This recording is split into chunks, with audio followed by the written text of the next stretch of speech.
Musmesifa yang dirahmati Allah Subhanahu wa taala. Apa kabar semuanya di rumah? Masyaallah, alhamdulillah. Alhamdulillahirabbil alamin. Alhamdulillahilladzi arsala rasulahu bil huda wa dinil haq liyudhhirahu 'ala dini kullihi wa kafa billahi shahida. Allahumma shalli wa sallim 'ala sayyidina wa nabiyyina Muhammadin wa 'ala alihi wa sahbihi ajma'in. Amma ba'du. Alhamdulillah sobat Kusmes yang dirahmati Allah Subhanahu wa taala, apa kabarnya semua yang di rumah menyaksikan acara podcast kita pada kesempatan hari ini ya, masyaallah, alhamdulillah ini topiknya sangat luar biasa, topiknya sangat menarik ya. Ini akan membahas sesuatu yang berbeda dari yang sebelum-sebelumnya ya, karena memang yang kita hadirkan narasumber kita itu selalu berbeda-beda keilmuannya, minatnya, ya, kompetensinya, ya, mudah-mudahan memperkaya pemahaman kita, memperkaya pengetahuan kita. Sobat Musmesifa yang dirahmati Allah Subhanahu wa taala. Baik, ini ada di antara kita bersama-sama kita sekarang Dr. Zainal Abidin. Beliau sudah bersama-sama kita, alhamdulillah, dan juga Dr. Abdurrahman Wisnu. Apa kabar Pak Dr. Zainal Abidin? Dr. Wisnu, apa kabar? Alhamdulillah. Alhamdulillah, sehat. Harus sehat selalu ya, Masya Allah. Permisa di rumah juga ya, harus sehat selalu ya, semangat terus. Baik, alhamdulillah.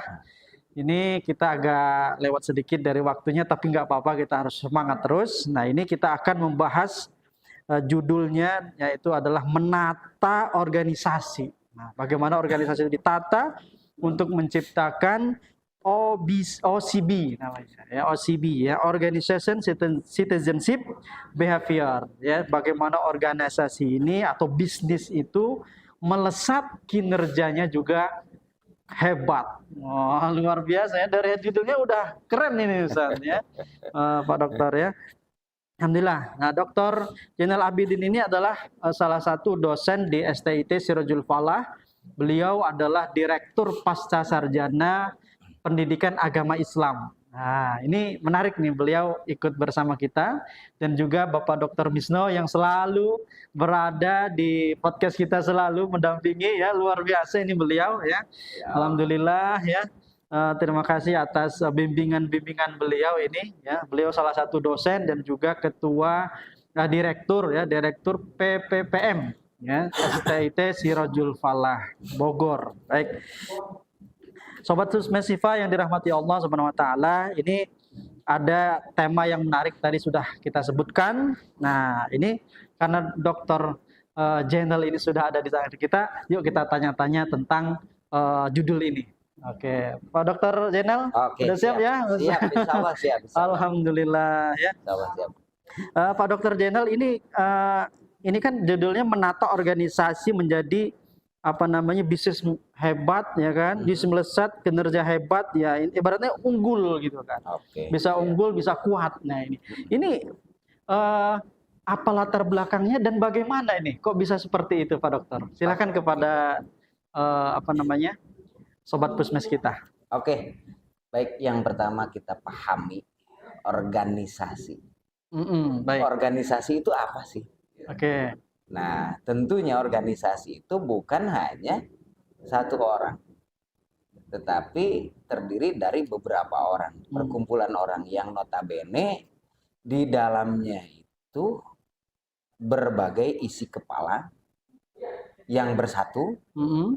Kemudian ketika berbagai isi kepala yang bersatu itu bagaimana menyatukan sebuah keinginan yang harus diterapkan di dalam organisasi tadi.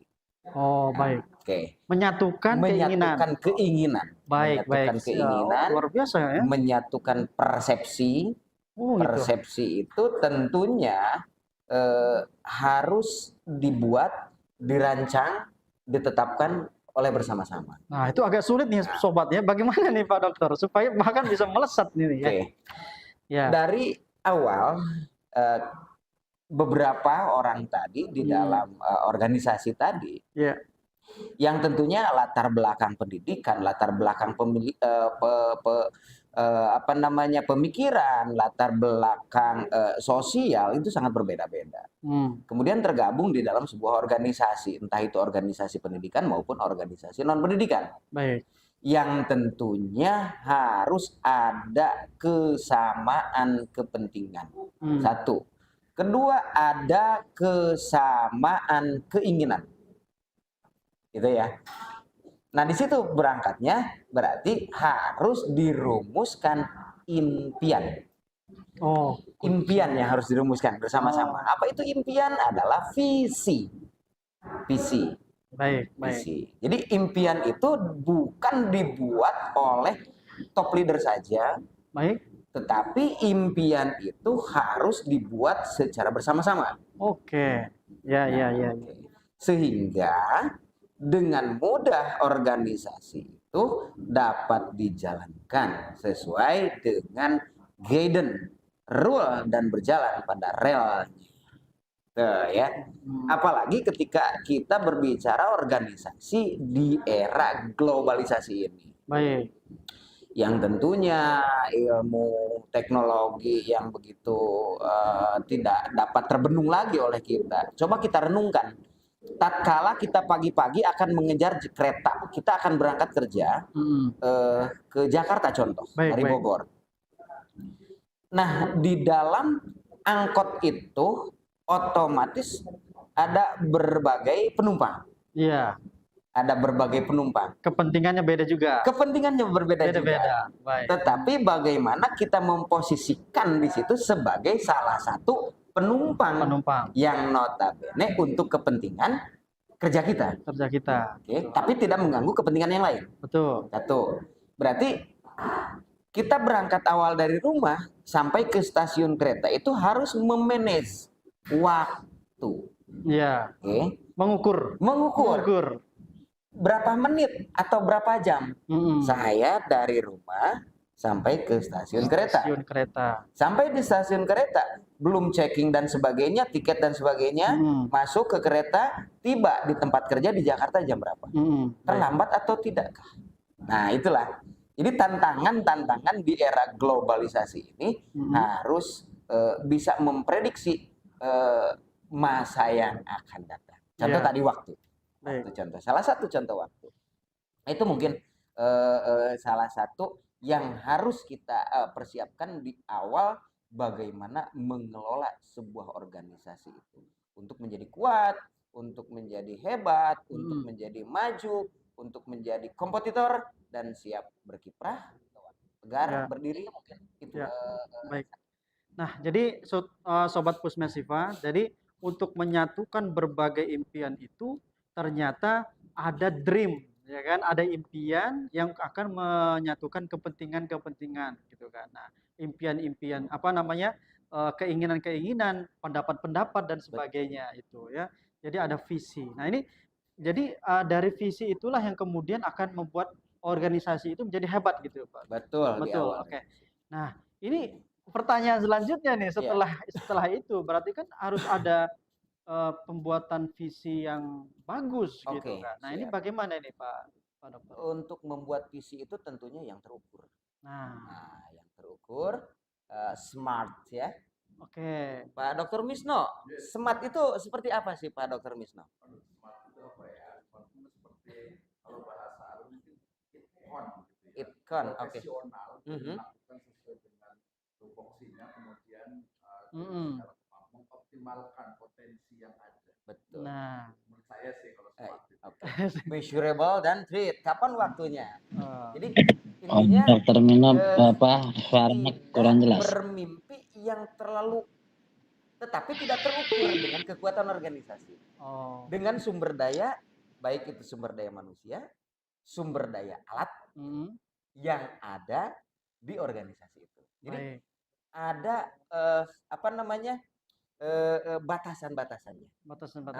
Yang terukur oleh kekuatan yang dipunyai atau dimiliki oleh lembaga tadi. Baik. Jadi sobat Pusmes ini semakin memperjelas tadi ya bagaimana organisasi itu bisa hebat, ada visi dan visinya itu harus terukur, terukur dan smart. Nah, ini luar biasa kan? Ya, smart. Smart itu bukan terjemahnya dari bahasa Inggris ya Pak Dokter ya. Pasti ada singkatan, betul kan? SMART kan itu ya, Mas. Iya, betul. Baik. Ini alhamdulillah ini kan sudah dijawab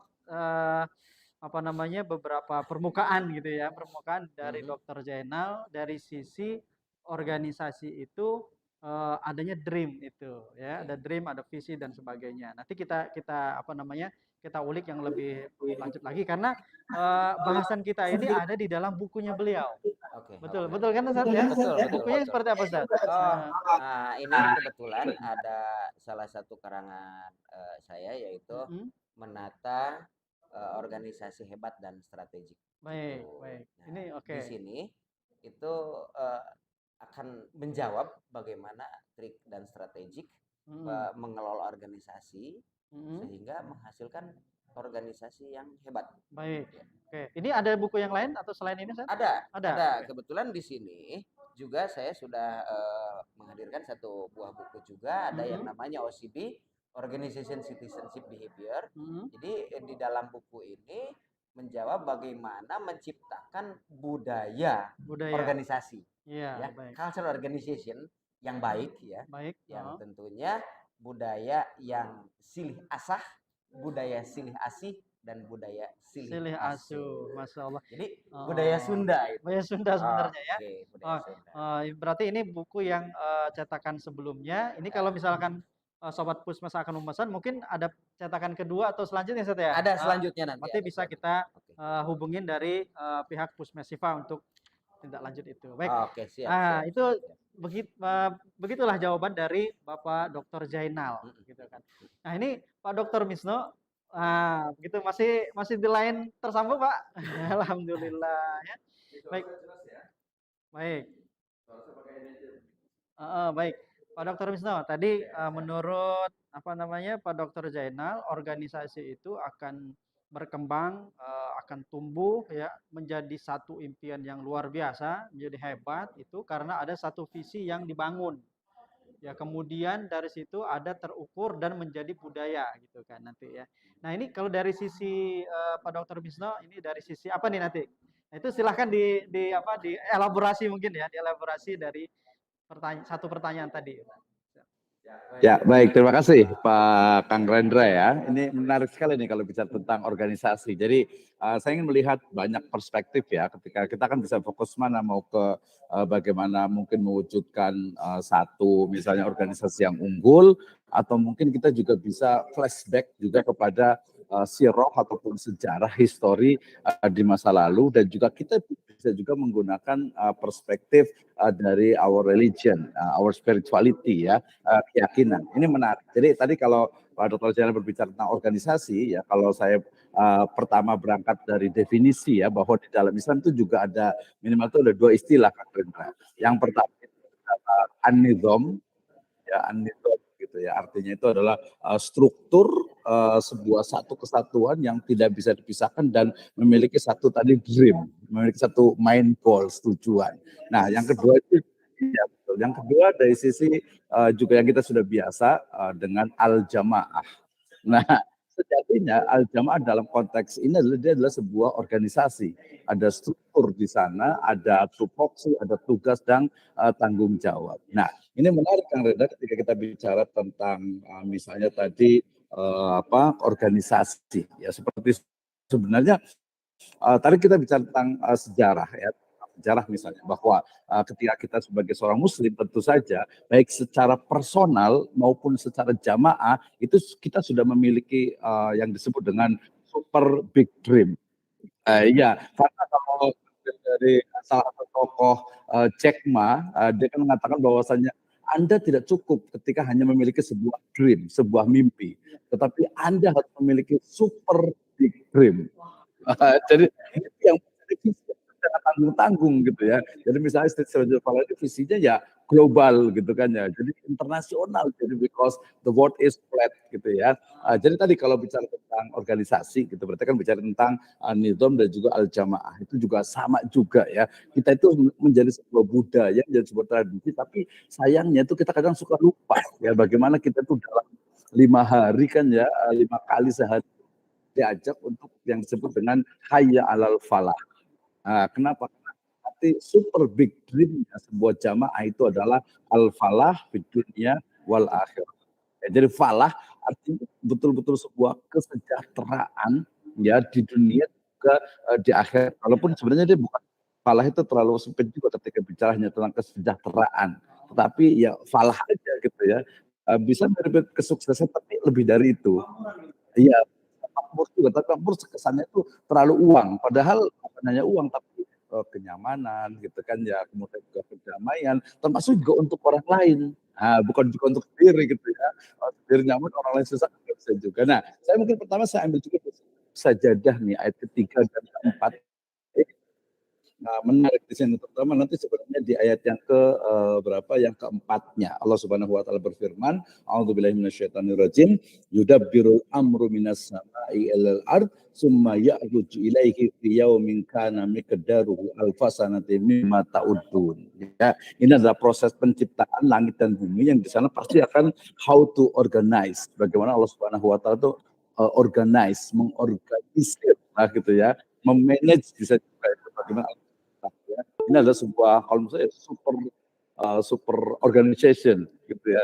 The support organization gitu saya sangat itu. Nah dari sini sebenarnya tentang bagaimana sebenarnya nanti berkomunikasi, bermuamalah dengan masyarakat secara umum itu adalah apa? Adalah rahmat bagi seluruh alam. Nah, berarti bagaimana karakter rahmat ini kita bisa lihat dari karakter itu ada 3 kalau saya lihat itu. Ya, betul. Ini masuk dalam karakter dalam berorganisasi. Sebenarnya nyambung juga nih dengan OC. Kita bisa sambungkan Pak Dr. Zaidal ya. Yang pertama itu adalah ubudiyah. Ya, jadi bagaimana seluruh aktivitas itu mesti ya harus ada unsur ibadahnya. Kenapa? Justru ibadah ini yang menjadi energi yang luar biasa. Sebuah mimpi itu tidak akan tercapai kalau tidak ada rasa bahwa oh ini adalah sebuah ibadah. Yang kedua adalah mas'uliyah, tanggung jawab ya. Bagaimana mestinya kita setiap anggota dari organisasi itu memiliki mas'uliyah ya di dunia wal akhirah gitu ya. Jadi ingat bagaimana sebuah fakta gitu ya, sebuah kegiatan organisasi itu ya harus tadi adanya unsur mas'uliyah dan yang terakhir tadi nyambung juga dengan istilah lain dari smart gitu ya. Kalau tadi ada singkatan ini adalah innallaha Allah Subhanahu wa taala yuhibbu mencintai idza amala amilun ya amal seseorang yang menjadi dasar bagi bagaimana sebenarnya prinsip dari sebuah organisasi in Islamic perspektif. Nah, itu dulu. Dulu nih, dulu. Ya. Ini masih panasnya masih hangat nih kan. Belum pertanyaan yang sulit ini belum. Baik, sobat Pusmes, Sipa yang dirahmati Allah SWT, silahkan untuk menyematkan pertanyaannya di kolom chat gitu ya atau di WA group ya. Silahkan admin untuk mengakomodir pertanyaan itu. Baik, sebelum ada pertanyaan dari peserta gitu ya yang baik itu ada di Google Meet maupun ada di kolom chat YouTube maupun di kolom chat WA group. Oke, itu. Nah, Pak Dr. Jainal. Nah, tadi kita dijelaskan tentang organisasi secara umum bahwa ini tuh punya dream, punya visi terukur dan ada budaya. Kemudian dijelaskan tadi oleh Pak Dr. Misno ada yang disebut dengan super dream dan sebagainya. Nah, ini masih umum nih organisasi yang seperti apa kan gitu. Nah, karena ada yang lebih khusus lagi dari organisasi itu. Kan organisasi banyak-banyak nih. Ada organisasi kemasyarakatan, pendidikan. Nah, karena tema judul kita ini adalah bisnis. Nah, karena bisnis kan untuk meraih yang namanya keuntungan, untuk meraih penghasilan, pendapatan dan sebagainya. Ini bagaimana ini supaya tema kita ini bisa masuk ke dalam ranah bisnis juga. Oke. Berbicara terkait dari bisnis, berbicara tentang bisnis, bahkan pendidikan pun itu dan lain sebagainya tadi ya, iya, Pak Dokter ya, fokus dan sebagainya. Itu memang harus di breakdown itu ya menjadi satu detail dan kemudian mau diterapkan di dalam. Oke, bisa terdengar ya? Saya ini dulu, masuk dulu, Tat.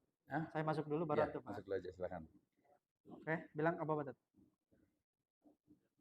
Oke, Sobat Pusmesify yang dirahmati Allah SWT, selamat bergabung kembali.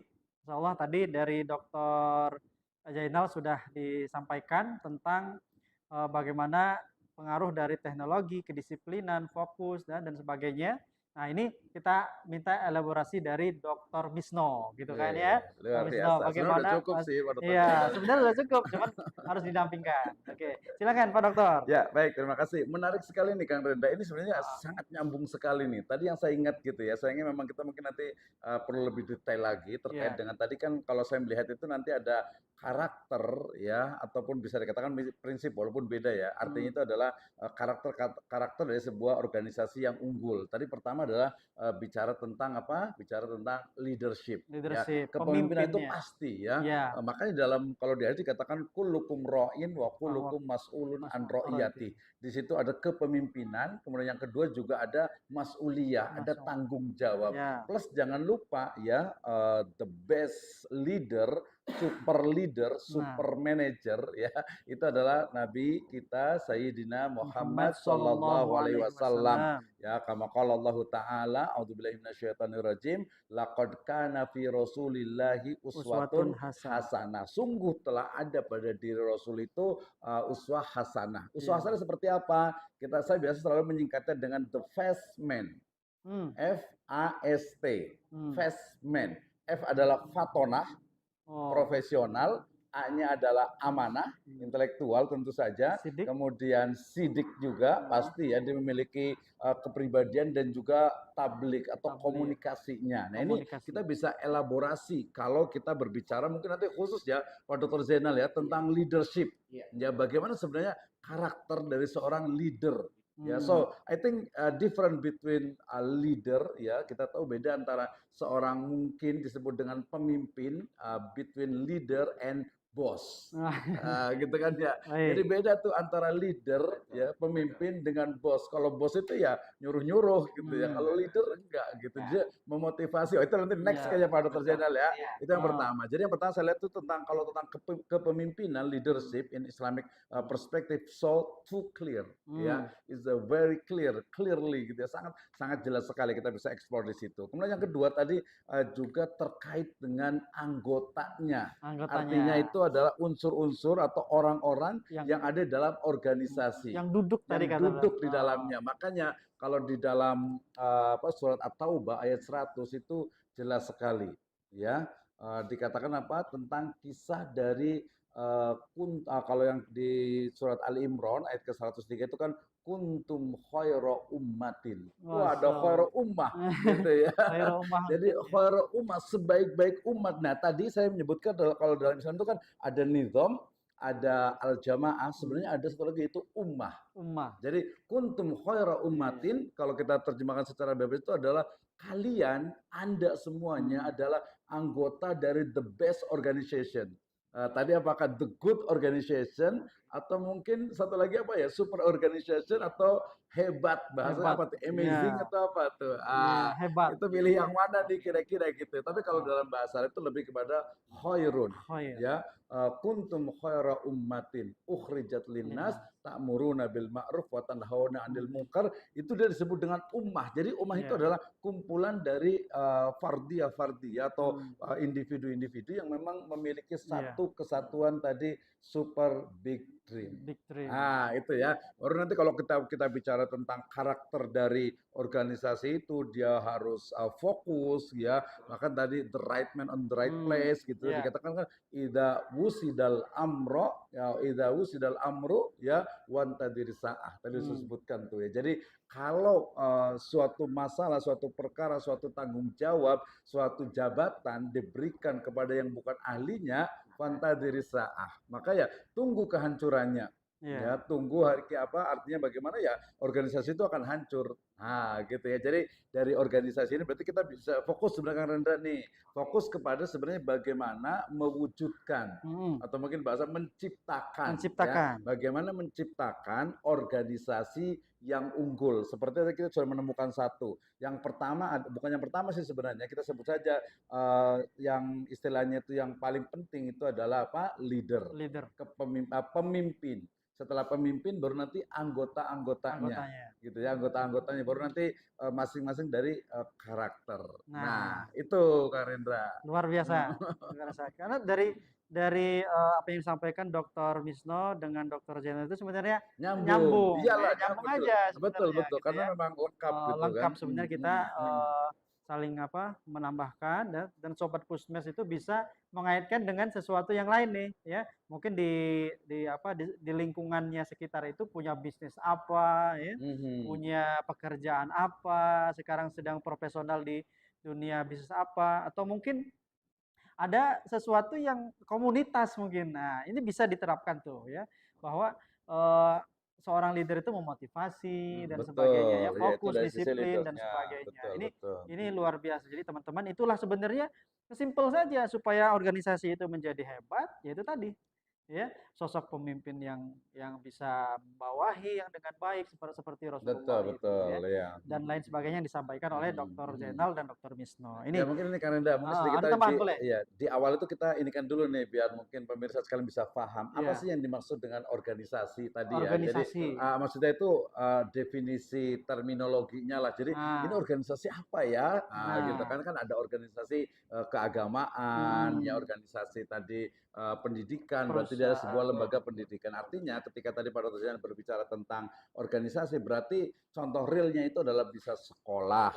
Ya jelas kan, sekolah itu dengan berbagai tingkatannya, TK, SD, SMP, SMA, unit ya usaha, perguruan tingginya. Kemudian nanti organisasi bisnis atau juga organisasi non-profit, NGO, ya, yayasan, NGO kan ya, non-government organization. Ini juga LSM ya, LSM. Jadi kita bicara tentang sebuah organisasi dalam berbagai bentuknya. Misalnya tadi karena kita di stage Rajul Fala ini adalah ya pendidikan, maka organisasi pendidikan. Nah, berarti kita bisa fokus ya Pak Dr. Zainal ya. Jadi mungkin bisa ke spesifik adalah organisasi pendidikan. Ya, dalam artian berarti kita bicara tentang bagaimana mewujudkan lembaga pendidikan yang unggul tentu saja. Gitu ya. Nah, tadi kan sudah nyambung tuh. Berarti berarti pemimpin di sini adalah kepala sekolah, topnya dulu ya, top manajernya, top leadernya, kepala sekolah, ketua dan juga rektor. Nah, lanjut dulu. Itu kita jelaskan dulu biar clear. Masa ini organisasi apa nih? Ya karena ada di judul ada tulisan bisnis juga kan. Iya, gitu ya. Berarti kita bagi dua, organisasi pendidikan dengan organisasi ekonomi dan bisnis gitu. Karena tadi ada NGO yang ada yang sifatnya itu non-profit. Gitu. Ya, silakan lanjut dulu ke Pak Dr. Zainal. Baik. Nah, mungkin ada yang mau ditambahkan dari tadi atau ada pertanyaan baru nih kita? Baru ya kita. Nah, kalau tadi dari sisi itu, dari sisi bagaimana organisasinya, bagaimana organisasi itu bisa hebat. Nah, ini ada pertanyaan juga mengenai bagaimana ketika organisasi itu kan punya kinerja tuh, ya kan? Kinerja ini kan organisasi oke lah tadi ada big dream segala macam. Sang pemimpin, the leader ini, ya, ini bagaimana bisa mengukur kinerjanya supaya melesat, gitu kan? Ya kan kalau tadi hebat nih, ya kan? Sekarang melesat. Nah, ini gimana nih supaya seperti itu kinerja ini? Nah, gimana mengukurnya juga? Oke. Sebetulnya strategi ya. Baik, lanjut. Sebetulnya untuk mengukur kinerja karyawan atau guru itu bisa berbentuk kuanti dan bisa berbentuk kualiti. Salah satu contoh pemimpin yang mau turun ke bawah dan menghargai bawahannya. Ya. Salah satu contoh pengakuan dari pimpinan. Pengakuan dari pimpinan itu sangat dibutuhkan oleh oleh bawahan, baik itu guru maupun karyawan ya, baik itu teknik maupun pendidik ya. Contoh pengakuan, ketika guru tidak membuat RPP, contoh kecil aja RPP ya. RPP kalau zaman dulu, kalau zaman sekarang mungkin bukan RPP ya Pak, di kurikulum Merdeka itu bahan modul ya, modul. Modul. Nah, seyogianya seorang pemimpin itu bukan menegur dengan bahasa yang ya RPP-nya ataupun yang lainnya. Ada kendala kah? Ada kendala kah atau bagaimana? Ada bisa dibantu. Salah satu contoh itu. Jadi mengayomi bukan berarti memberikan jas, bukan memberikan hukuman. Tetapi mengayomi tiba-tiba. Terus ada kasus contoh lain juga. Guru itu murung, malas untuk masuk ke kelas dan sebagainya. Nah, sebagai pimpinan baik itu kepala sekolah maupun itu rektor ataupun ketua tidak bisa serta-merta memberikan hukuman begitu saja, tetapi bagaimana dia cara untuk approach-nya, pendekatan. Nah, pendekatan emosional yang tentunya di situ harus ada bahasa yang sangat lembut. Oke, contoh. Kenapa Bapak ada masalah apa? Oke. Nah, mungkin kita tidak tahu kan sebagai pimpinan ketika tidak ada pendekatan yang emosional. Mungkin di rumahnya ada masalah dengan istrinya, ada masalah dengan anaknya. Ketika pendekatan emosional, maka guru tersebut akan curhatlah kepada pimpinannya. Nah, disitulah bisa memberikan solusi yang terbaik. Ngobrol. Itulah. Jadi segala sesuatu permasalahan tidak akan selesai hanya dengan katanya. Ya, tetapi dengan komunikasi, dengan tabayun, dengan demokrasi, menanyakan hal-hal seperti itu. Nah, itulah untuk pengukuran secara kualitatifnya. Kinerja itu dorongannya. Oke, itu untuk motivasinya. Komunikasi. Kenapa guru ini kok jadi rendah? Dimotivasi seperti itu. Semangatin. Disemangatin. Terus kuantitatif ada juga memang kalau di SMA atau SMK negeri kan ada penilaian kinerja guru ya oleh kepala sekolah, penilaian kinerja guru oleh kepala sekolah itu berbentuk kuantitatif. Bisa dari administrasi pembelajarannya ataupun keaktifan dia masuknya atau tepat waktu datang ke sekolahnya, ke tempat kerjanya dan pulang juga tepat waktu, pelayanan kepada siswanya seperti apa.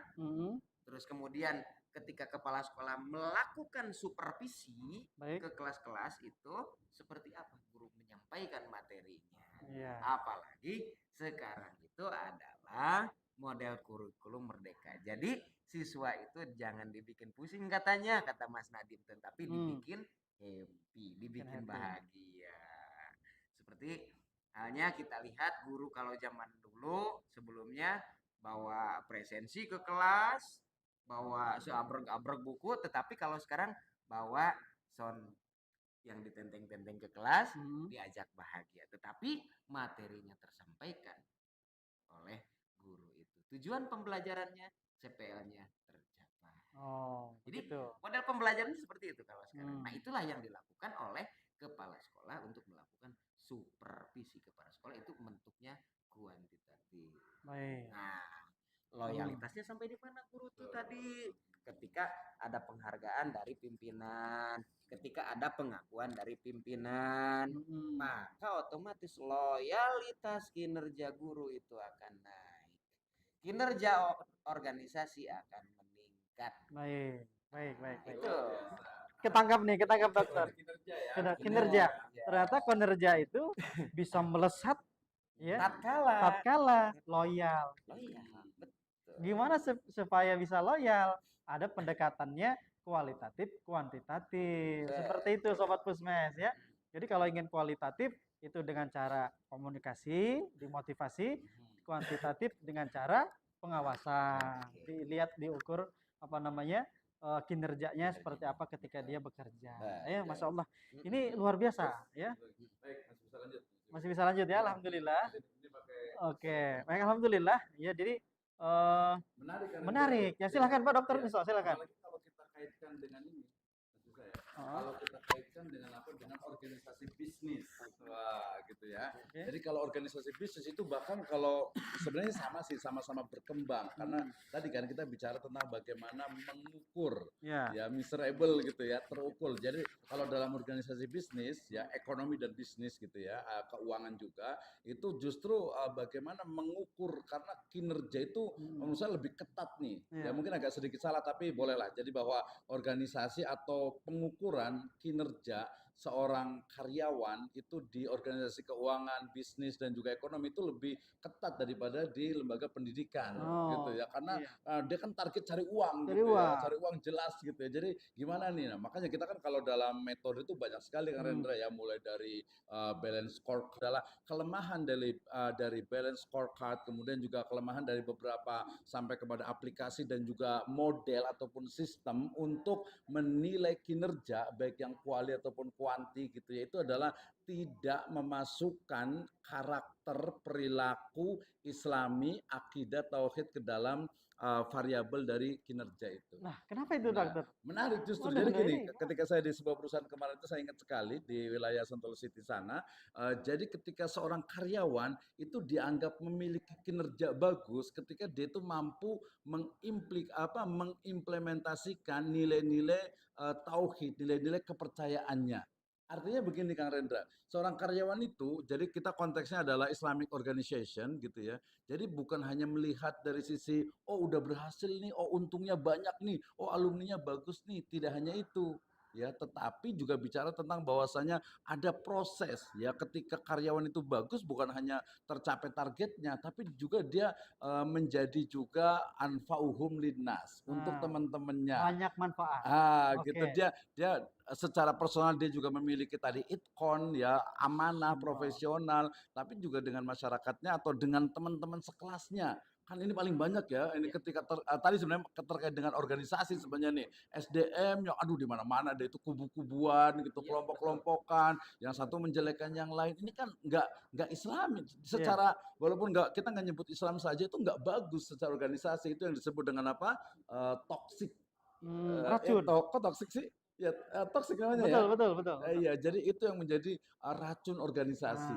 Ya, kenapa organisasi itu nggak maju? Salah satunya itu adalah karena tadi banyak tokoh-tokoh karyawan gitu ya, anggota organisasi itu yang itu malah menjadi toksik, malah menjadi racun ya. Sama lain menghargai, Tidak ada dusta di antara tidak ada dusta di antara kita.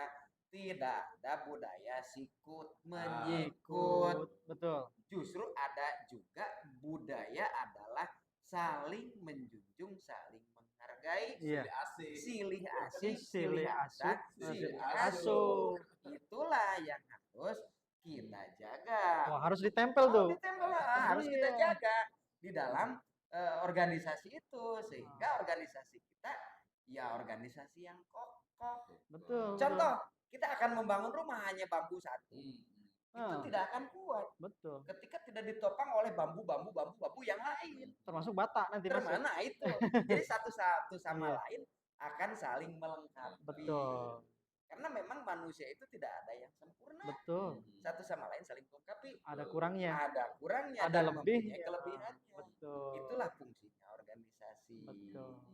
Begitu Pak. Betul. Nah, bahkan di dalam sebuah organisasi sekolah contoh itu sekolah itu harus ada ruangan khusus, ruangan makan. Nah, ruangan makan ini fungsinya satu sama lain akan ngariung bareng ketika makan dan bisa berkolaborasi, bercerita apa yang menjadi kesulitannya, apa yang menjadi keinginannya bisa.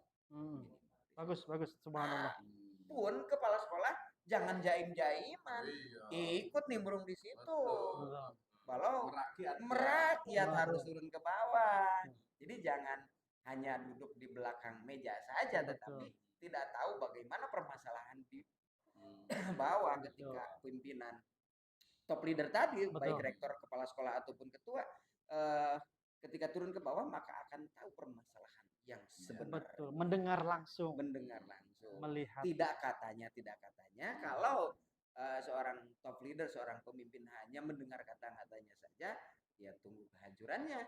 Bisa saja mungkin ini akan menjadi pemicu untuk menjadi kehancuran, ada perasaan X atau perasaan Y, alam bisa kan. Bisa dibumbuin kan nanti. Itu bisa dibumbuin. Baik, luar biasa ya, Masya Allah. Memang apa yang dikatakan oleh Dr. Zainal dan Dr. Misno tadi apa namanya sangat cocok sekali ya bagi kita pelaku bisnis, mungkin pelaku pelaku pendidik ya, pendidik atau apa namanya NGO tadi yang disampaikan oleh Dr. Misno ya. Ini luar biasa bagi teman-teman semua. Baik, ini tadi jawaban closing ya. Atau mau ada closing di Dr. Misno? Ya mungkin nanti terakhir. Ke depan kita akan lebih detail lagi. Detail lagi. Secara spesifik misalnya how to be leader. Gitu ya, bagaimana menjadi seorang leader, pemimpin atau bagaimana karakter seorang leader. Yang pertama. Yang kedua adalah tadi bagaimana misalnya kinerja, bagaimana cara mengukur kinerja sekaligus juga solusi yang menghadapi berbagai macam ini tantangan di organisasi itu. Baik. Menarik. Mungkin lebih spesifik ke satu organisasi bisnis, ekonomi bisnis keuangan, atau lagi fokus kepada organisasi pendidikan. Karena ini kan di sekolah banyak artinya itu dari pengelolaan SDM-nya, gurunya gitu. Keluar masuk, tapi kalau keluar masuk sudah menunjukkan menunjukkan sangat tidak nyaman di dalamnya. Tapi kita kayaknya mungkin ini kali ya, kalau kita kasih quiz nih yang bisa jawab. Oh gitu. Oh iya betul. Dari teman-teman di kolom chat sudah ada Pak Operator? Belum ada. Oke, ya. Jadi pertanyaan menarik gitu. Jadi saya biasa kalau ketika training di manajemen SDM, selalu yang ditanya itu adalah organisasi mana yang anggotanya itu paling dalam tanda petik itu militan. Nah, militan itu bukan militan yang negatif, tetapi loyal sekali. Yang memiliki loyalitas tinggi. Apakah nanti militer, gitu ya, atau mungkin juga agama, ya, atau pondok pesantren tadi masuk juga, atau mungkin juga misalnya apalagi kan ada, masjid. Keagamaan. Jadi organisasi mana yang loyalitas itu tinggi, gitu ya, partai politik, gitu ya, organisasi tadi sosial, gitu ya, atau mungkin yang kita tahu kan militer katanya, gitu kan ya. Itu jadi pertimbangan juga itu. Betul. Jadi yang mana nih yang betul-betul dia memiliki loyalnya tinggi, yang kinerjanya juga pasti melesat. Iya, gitu. Baik, closing lagi terakhir. Jadi statement closing ini mungkin kalau kita ingin membangun sebuah organisasi yang hebat, sebuah organisasi yang unggul, ya tentunya yang pertama adalah kita bangun sumber daya manusianya dulu. Sumber daya manusia dulu. Nah, sumber daya manusia itu harus bagaimana? Pertama, ciptakanlah budaya organisasinya, organisasi yang sehat budayanya. Organisasinya, organisasi yang sejuk budayanya. Atmosfernya. Tidak ada budaya angat-angatan. Anget-anget jahe. Ya. Sebentar. Jadi ingin rebutan kekuasaan, jabatan dan sebagainya, di depan mukanya seperti ini, di belakang seperti ini. Nah, itu harus dihilangkan karena itu akan menjadi sebuah duri di dalam organisasi dan itu budayanya. Ketiga juga SDM di kepribadiannya. Kepribadiannya seperti apa? Ada yang ekstrovert, ada yang introvert dan sebagainya. Nah, jadi budaya yang harus dipersiapkan seperti apa budayanya? Atmosfernya seperti apa? Kemudian kepribadian dari orangnya tadi, baik dari seorang pemimpinnya maupun anggota organisasi itu sendiri. Termasuk siapa? Ketika di sekolah berarti harus membentuk karakter yang ditunjukkan oleh pelanggan. Siapa pelanggan ini? Pelanggan itu ada dua, pelanggan internal dan pelanggan eksternal. Pelanggan internal adalah tadi guru, tata usaha, satpam, tukang masak, tukang sapu dan sebagainya. Itu adalah pelanggan internal. internal. Pelanggan eksternal adalah siswa dan orang tua siswa serta masyarakat yang ada di sekeliling sekolah. Ciptakanlah budaya yang sejuk, ciptakanlah iklim yang nyaman, iklim yang seperti AC di 17. Itunya suhunya. Jadi sejuk sekali. Manakala ada hal-hal yang tidak diinginkan, otomatis masyarakat pun akan ikut membantu lembaga itu sendiri. Organisasi unggul, organisasi sehat, tujuan tercapai, kinerja hebat. Strategi yang jitu. Itu saja mungkin. Wah, ya udah 1 jam nih Pak Dokter ya. Masya Allah. Kita lanjut lagi. Insya Allah Sobat Pusmes yang di rumah yang setia ya menyaksikan ya, di sini ada dua kanal ya, ada dari YouTube dan juga dari Google Meet ya tadi ya. Nah, coba teman-teman semua Sobat Pusmes silahkan untuk berkolaborasi dengan Pusmes Sifa, baik itu dengan layanan-layanan yang ada di Pusmes Sifa, baik itu training ya, training yang dari Pusmes Sifa sajikan kepada teman-teman pada hari ini ataupun yang